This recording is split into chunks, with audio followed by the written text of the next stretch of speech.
Hey guys, look at this. Bitcoin is looking really bullish. We have this pattern right here which could make Bitcoin pump really high up. In the previous video I talked about how we had two choices to do, either we go up or go down, and we, by looks of it, are choosing the bullish option. Now today I'm going to be talking to you guys about where I think we will be going and why do I think that. Couple reasons. Let's get into the video. So let's do a small recap of what Bitcoin is doing. Basically, after we hit the target of 67,000, the new all-time high, we started dumping and having a correction, which I believe is an ABC correction wave. We already had the A and B and C, and we hit a target I call the 0.83 level. You can call it $58,000. Now, if we would have broken this support, then we would have fallen to another level called the 0.382 and maybe even 0.5 because of another indicator that looks like it did not play out, the downwards triangle. Now the downwards triangle, you can see that the target of the downwards triangle would have been like about $54,000, but we did not play out this downwards triangle because we went down, we went back in it. So that downwards trending triangle did not work. Also, I had this resistance $60,000, which we just crushed it. I don't think it works anymore, so we can also delete that. We have this only indicator that is working right now, and we look like we could be pumping up. Now this indicator, guys, it could be a bullish pennant, guys, or it could be a falling wedge. Depends on how you see it. That's how it's going to be. I think it's a bullish pennant or a bullish flag, or a falling wedge. All of those are bullish. Let me show you why. Well, a falling wedge it's basically what happens when we're having a correction down. We usually have a channel or a wedge when we're in a correction phase, and this is what would be happening right here. And guys, last time when we were on the second wave, we had a channel, and when we broke out of the channel, we had a pump up. I mean, it was like a hybrid in between. It was like the same thing as this, a channel and a flag, because a channel and a pennant, because it was the same exact, like it's in the middle of a channel and a pennant. But this is more like a pennant, but it's the exact same thing. It takes us to the exact same target. Let's check what that target is. You guys can see that if we go from the swing low to the swing high, so basically the previous rise up, you guys can see that this line, if we put it right here, let's just say this is the point of the breakout, it will take us to $85,000. Now that is actually an important level, and let me show you why. Because there is this indicator. It's an indicator that I like to use. It's called the Fibonacci Extension level. And if we grab it from here to here, from the swing low to the swing high, same target, but then we bring it back down to here, you guys can see that the one level is straight there. But guys, you know that usually Bitcoin goes to 0.5, 0.618, and 0.382. The next levels would probably be your 236, 0.382, and 0.5. These are all our resistance levels, and I believe these are actually strong resistance levels, guys, that we have to break. So these are the 4 strong resistance levels that we need to break. We have the 0.236, which is 64,300. And guys, this is what we're going to do after we break out of this triangle. We're going to have to pump and break through these levels. Some of them might be easy to break, some of them might be hard. You guys can see that we had this, by looks of it, is a weak resistance because we tapped in, broke through it really quickly. Then after that, we have this resistance, this resistance, this resistance. These 3 are unknown. Maybe they are true, maybe they are not, but I believe those are the resistance levels.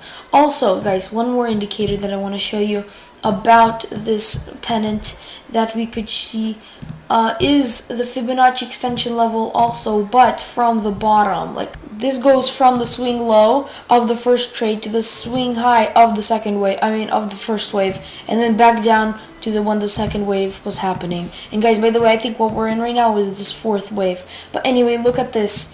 We have the one level at the $64,000, which is why I think that's why we got rejected off of it right here, because that's a big level. So when we got rejected off of it previous time we were going to all-time high, that's why, because we hit the one resistance level. Now look at this. After that, we practically have no resistance. So maybe we will not have those resistance. Maybe we'll have a straight shot up to the 1.618 ratio, the golden ratio +1. And guys, after that, we have the bigger numbers like the 88.2, but those are already high. The target takes us to 85,000, which is this bullish pennant, but we could also see a target up to $80,000, guys. And this, once again, shows that we could be following the BLX chart, because where we are right now, the BLX chart is at 70,000. By the time we get up there, we could be the top of 80,000, guys. And you guys know that Bitcoin likes the BLX chart and it likes to follow it. So guys, the target here, the top of the BLX chart, which I believe we're gonna break straight through, because as soon as we break through this band, we're gonna go to the top of the next band, which is at 140,000. And guys, let me just show you a history of what happened last time, because this is really interesting of what happened last time. This is what I believe, this is the fractal right here, guys, by the way. And after this dump, then pump, then small dump, then a sideways action, we just broke straight through, pumped to like much higher than the yellow band, then we fell back down, tapped, and then went higher. And in order for us to go higher than this yellow band, we had to go about, previous time was excuse me, I just need my price scale. There you go. We needed 27%.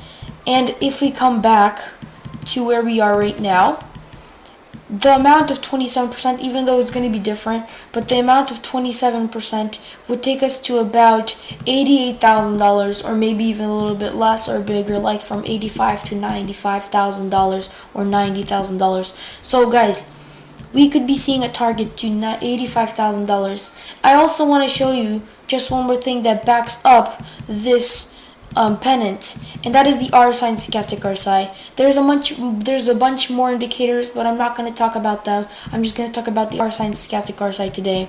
And look at this. The RSI is low, stochastic RSI is low. You might be asking, why do you mean the RSI is low? It's in the middle. Well, we have this level right here.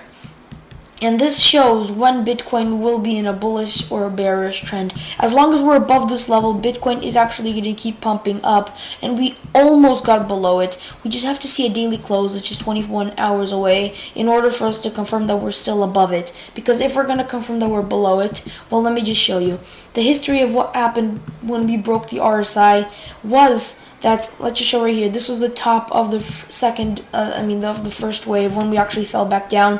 And look at this, as soon as we broke this, that's when we actually fell down on Bitcoin. And as soon as we broke back above right here, well, that's when we actually started pumping. And same thing right here. As soon as we broke this below this support and resistance,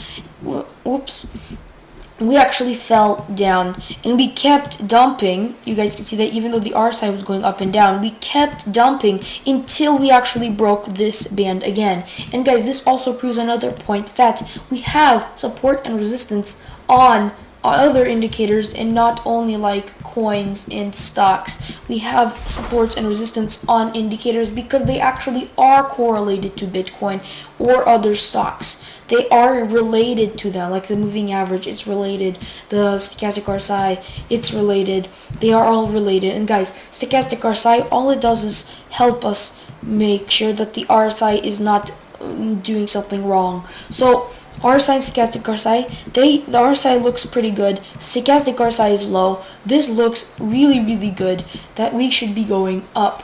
And we hit a completely good support, so it looks like we could be going up, and I am really sure. But why am I not 100% sure? Because guys, you can never be 100% sure in a chart. You have to be always sure about something bad happening. Because look at this, we could still technically break down because we have always a small percentage that we could be falling down. And this time it's actually pretty small, but the percentage could still happen. If I talked about from my previous 4 videos, that we could go down to 0.5 level because of, let's just say we get rejected off of the EMA ribbon or something like that. But we could actually be going up. So guys, this is what I think we're gonna do. If we decide to get rejected, we fall down, as long as we do not break below this falling wedge, this channel, then Bitcoin's gonna keep going up. If we break this, I'll make you guys another video talking about why we broke it and where we will go next. So with that being said,